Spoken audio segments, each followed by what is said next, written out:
What up, though? It's your boy Dino. Just checking in with my Misfit fam. What's good, y'all? Did you guys miss me? Did you? Stupid. Just wanted to check in with you guys. Haven't dropped a video in a minute. Figured I'd join you guys for this Friday night. Yeah, it's I could give you all the excuses of, been super busy, which I have been, working. I'm still staying out here at my parents' for now. Hopefully moving by the end of the year. So bear with me, because once we do get moved and we're up in Santa Cruz, and I've already talked to Ashley about this, of having like a little area, like a little kind of studio set up to where I could, drop more videos and bring more content to you guys. I just, with commuting into Orange County and Riverside right now from Palm Springs, having a start time at 5 a.m. and then, after my regular 8, heading into Orange County or LA, doing side jobs and not getting home till 8 o'clock at night, eating dinner, showering, and getting up at 3:30 in the morning and doing it all over again. It's for the birds. But it's temporary, and it's something I got to do right now. And on the nights I'm not doing the side jobs, I'm going to school and trying to get my C10 license, trying to get my contractor's license. So when we do make the move, that I have that in my pocket, because I got some homeboys that are up in that Bay Area that are doing doing solar and backup generators and stuff like that. They need help with their panel upgrades and stuff. So figured if I can get legit and get the C10, that's a huge benefit for me. But yeah, I've had a couple people reach out and tell me I'm kind of dropping the ball when it comes to shooting you guys videos. I've just, that they're not coming from a place of malice. It's coming from a place of respect, and just them looking out for me and saying that this could take off, which it's hard to think of that anyone wants to hear stories or shit I got to share. But I am super grateful for the 640 or whatever fans that I have, subscribers that I have, and that's huge to me. But it does start to affect me when they're reaching out, and saying that these videos do help them with their sobriety and staying clean, and and their battle with everyday addiction, because I know it's not easy. I mean, shit, it wasn't easy for me, showing up on my parents' doorstep 4.5 years ago and saying I'm done. I was always a bitch when it came to kicking. I hated kicking. That shit sucked. The only time that I could go through it and just grin and bear it was when I was in jail, when I had to. Otherwise it was Suboxone for me. Suboxone's what saved my life. Going and seeing the doctor down here, and he literally saved my life, because he showed me a way of getting clean that I never thought existed. He kind of put me up on game where, and he's done multiple studies on Suboxone and is a huge advocate of it and backs it 1,000%, because he comes from the school of, what he was telling me is that after multiple years, 8-10 years of of straight heroin use that your brain just stops producing dopamine, that it's being supplemented from the heroin, that it's getting so overloaded that it just stops the production of it. And after just stopping cold turkey and getting clean, like, sometimes your brain doesn't kick it back on and it doesn't start naturally producing it again. Especially for the guys that have been doing 15-20 years of straight opiate use. And so he let me know that Suboxone, helps fill that void. It allows you to feel, and it allows you to be able to get happy and sad. And I mean, he gave me the instance of any heroin addict that you've seen that's got 15-20 years of straight use under their belt. He goes, look at their face, like, they don't really feel, they just look hardened. And it makes sense. It makes sense that the guys that I know that are old school veteranos that have been being OGs of getting loaded that long don't really get happy or sad, or like they're just kind of hardened and just numb to life. And I don't want to walk through life like that. And Suboxone gave me my life back. It allowed me to feel and be able to go out and do my responsibilities and not have to worry about where I'm going to get my next fix. And and when he prescribed it to me, like, I was getting 8 milligram strips, and I was on 8 milligrams, and what I would do is I'd cut it up into fours and take a quarter, 4 times a day. And I don't know if that's was the right thing to do, but that's what worked for me. And I felt like it kind of kept me consistent all day, whereas the doctor hated that. He wanted me to just take the strip in the morning and just not take it again till the next day. And he said that I'm kind of defeating the purpose of cutting it and taking it 4 times a day. But hey, that's the way that I felt worked for me, and that's also the way that helped me taper. And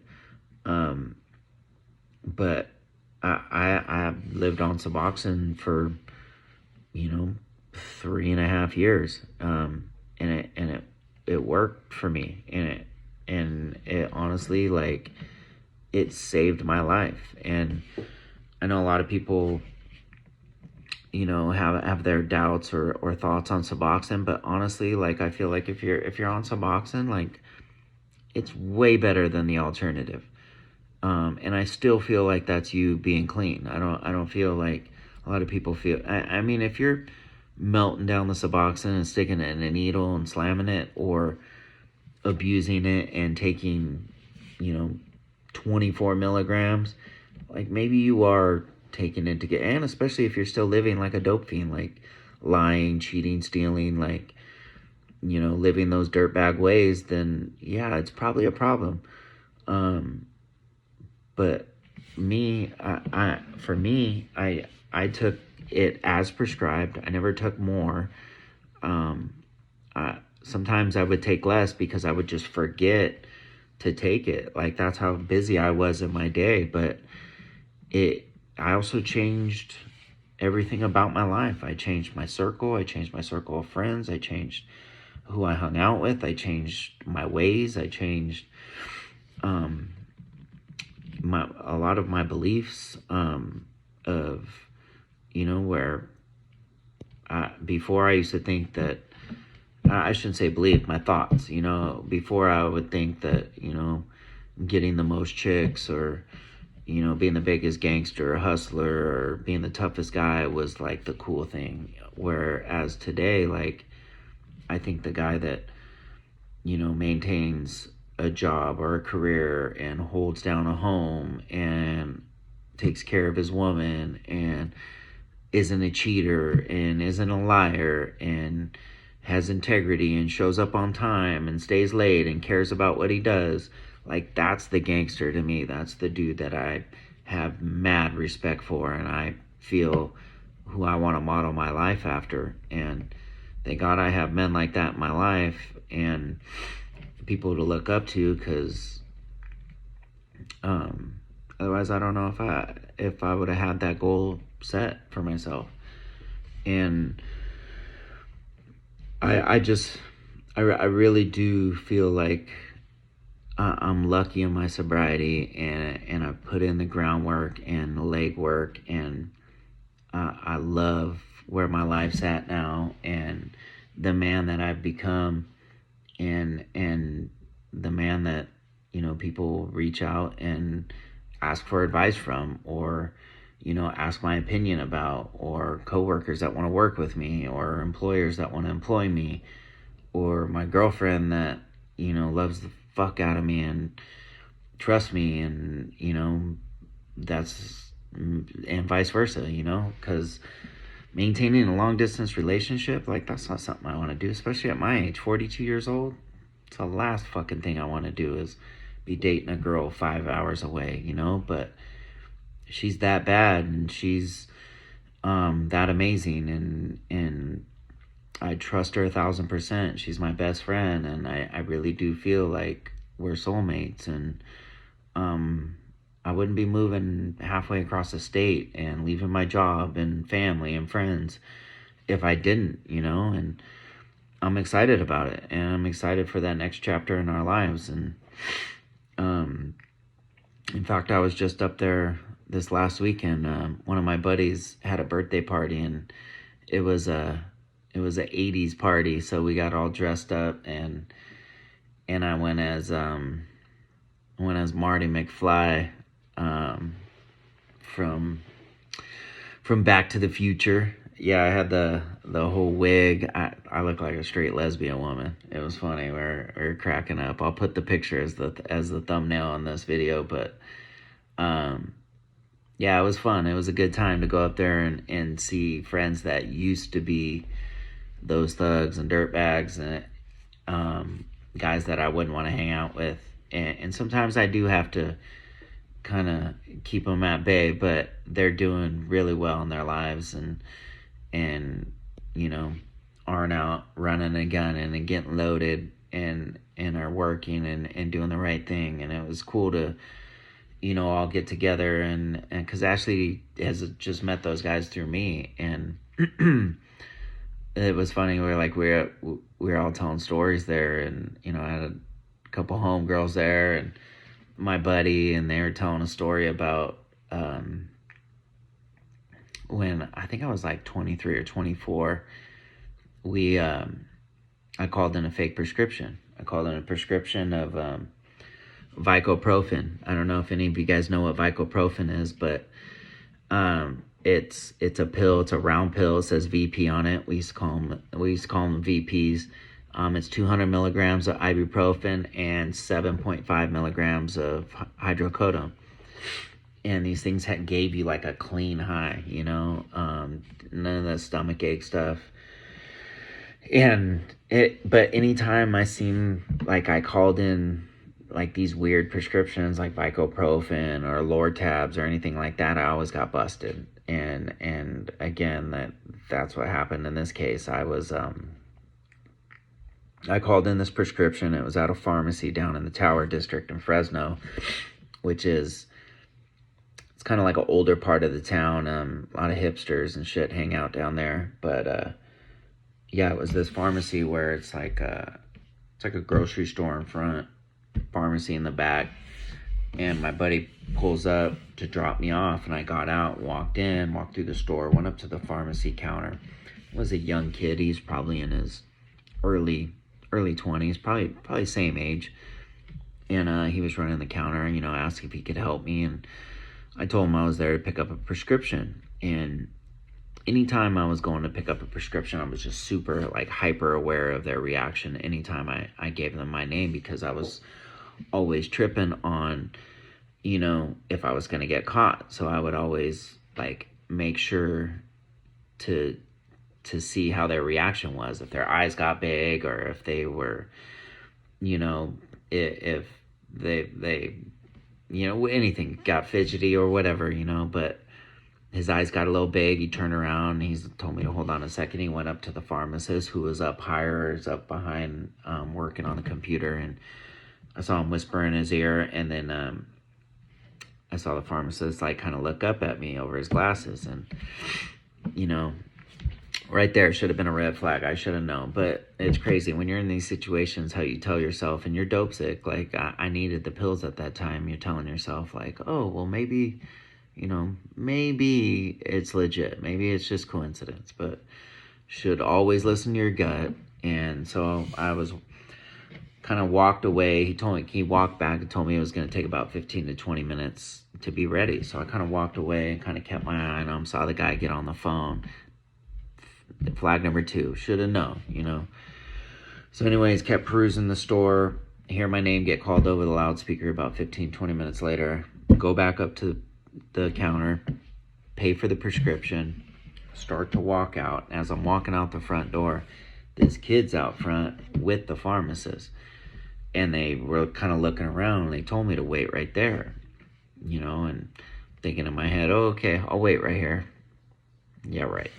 So as soon as they turn their head for a second, I'm off and running, thinking I'm Carl Lewis, probably running like, you know, 5.740, because I was that out of shape and slow. But I ran the opposite way around the store as my buddy was, because I didn't want to lead him to the car. So I took off. I should have ran past the car so he could have saw that I was running from the cops, and then pulled out and came and picked me up. But I ran the opposite way, and I'm running down, I forget what street it was. It was this main street, and I'm running, and I got the pills, and I'm gassed already. It's been probably 500 yards, and I'm already gassed because the adrenaline's just so strong, and I'm thinking I'm going to get caught. And so I just remember a cop car coming up and pulling over and cutting me off, me like kind of rolling across the hood and popping open the bottle real quick and like throwing pills in my mouth as the cop's like, hey, puts me in handcuffs. I got white chalk all over my mouth. I don't know if you guys have ever eaten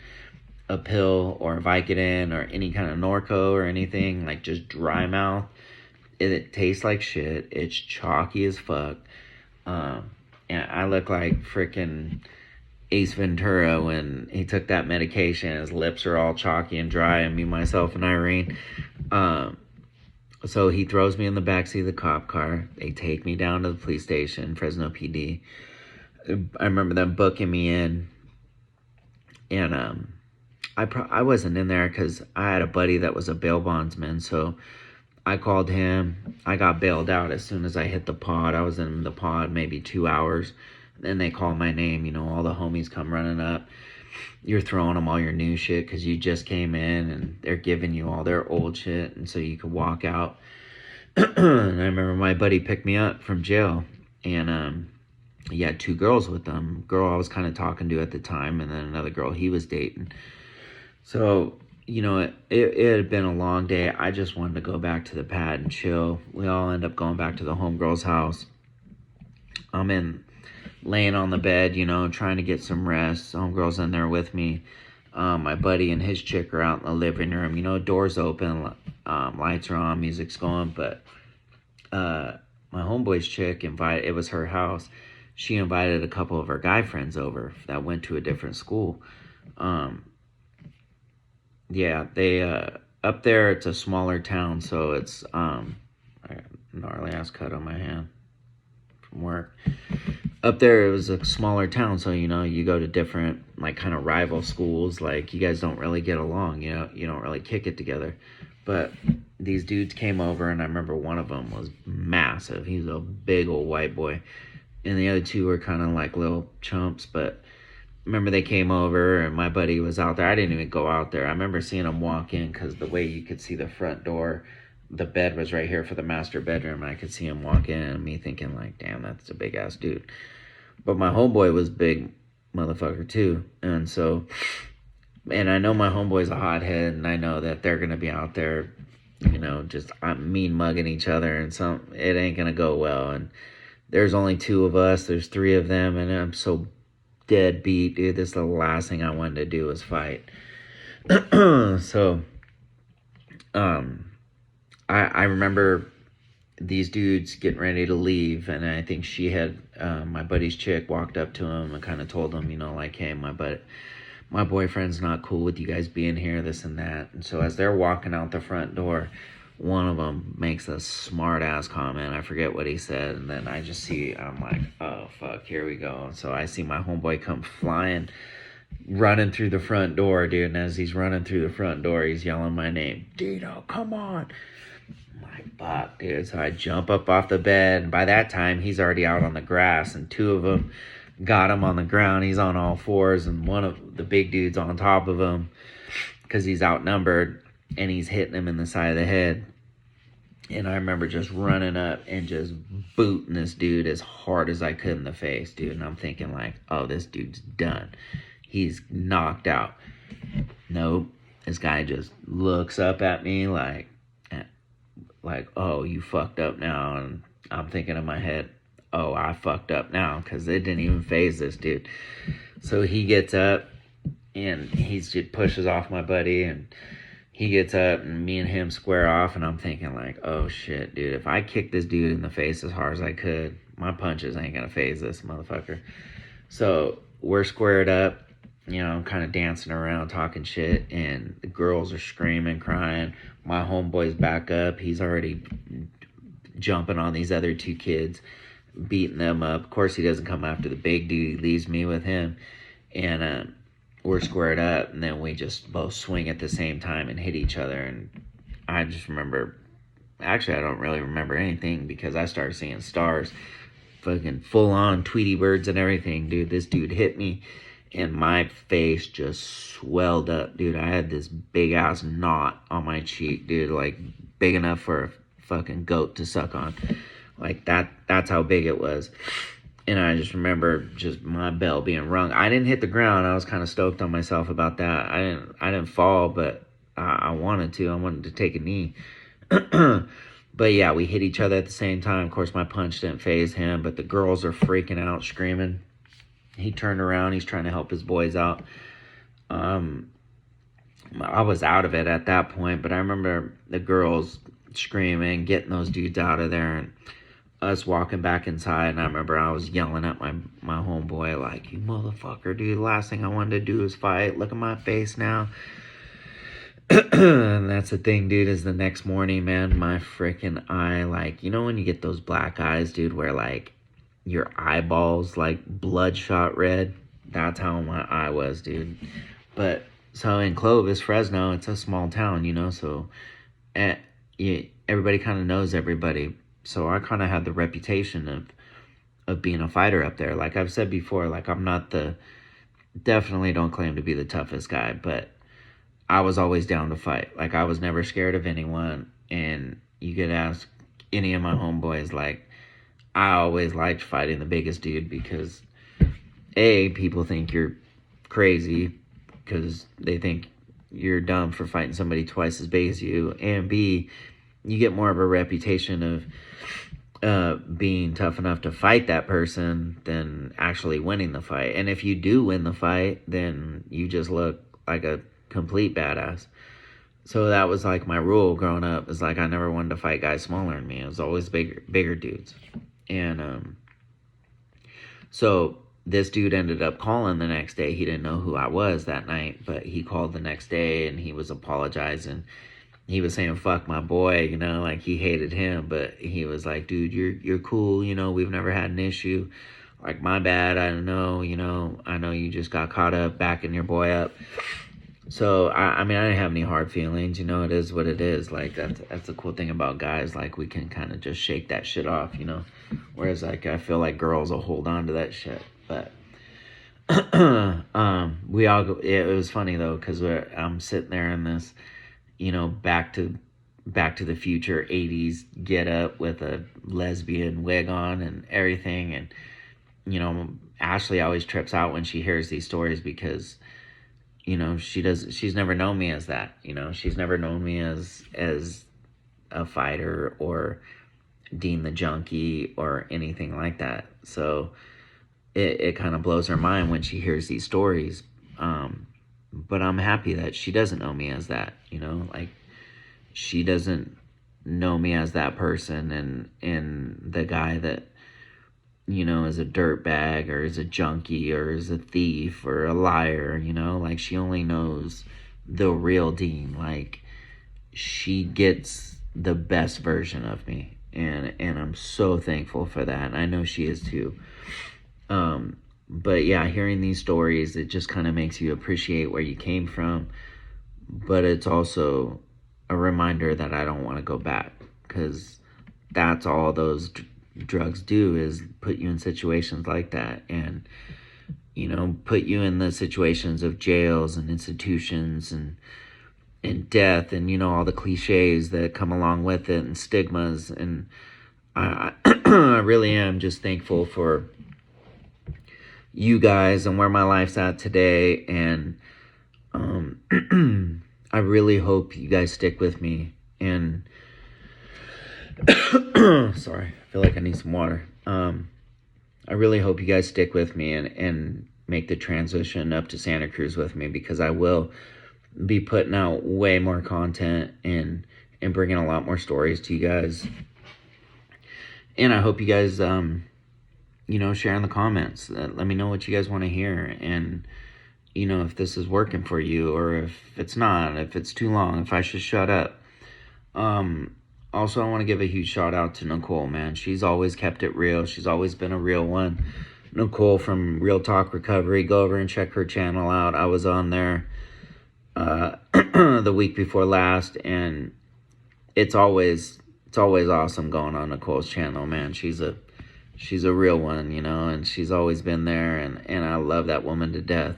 And yeah, I think you guys should go over and check it out. I think you guys be stoked on what she's doing. She's doing some real shit, some helpful shit. She's a real one. So go over and show her some love. But yeah, I'll shut up now. Sounds like my voice is going, man. I've had a long week, and that's the thing, is when I'm working 2 jobs and just driving like crazy and going to school and running amok, and just not even running amok doing bad shit, just running amok doing side jobs, and, you know, going from job. I'm a foreman with the company I'm with, so I'm going to job to job to job, and, you know, trying to maintain that long distance relationship, and going to school, and trying to keep enough time for myself to stay sane.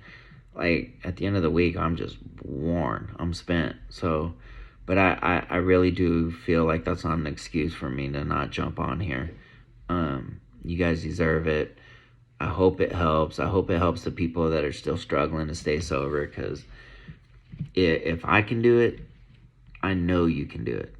Because I thought there was no coming back for me. I thought I was, and you can ask a lot of my peeps, man. They thought I was a goner. And I hope these videos help you guys. I hope you guys, you know, find some kind of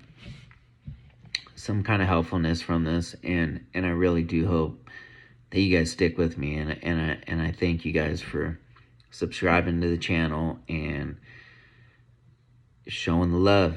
And, you know, this is your boy Dino signing off. All right, later.